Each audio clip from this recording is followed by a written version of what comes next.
Things you may not know about Dhuum. Part 1. Dhuum is the last boss of Raid Wing 5, and even though it's been released in 2K17, there is still a lot of misconception about how certain mechanics work. First of all, we're gonna take a look at bombs. Some time ago there was an information on the wiki that bombs go onto the person who took the most damage from the previous one.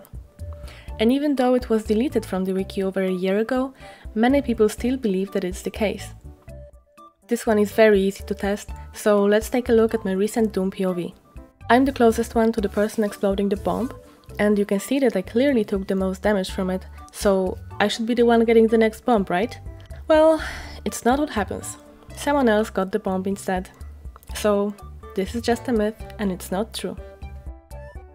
Speaking of bombs, here is another thing. When you learn this fight, you will probably hear that you should never detonate the bomb manually and that you should let it just explode on its own.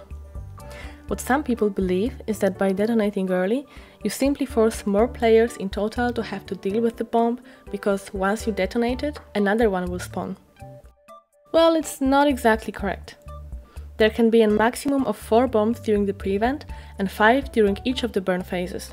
Letting the bomb explode when the timer runs out is just easier to coordinate in packs, but in some statics or in speedruns you will see people detonating bombs manually on certain timers, for example to line the map with greens.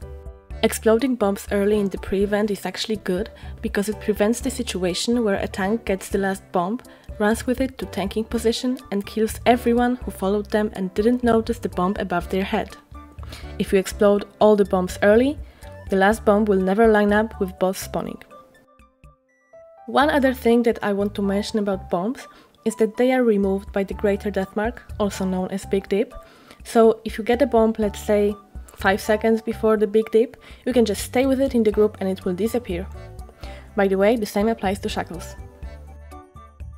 If you ever wondered if you are actually being helpful when you collect medium orbs when you do your green, stay tuned for part 2.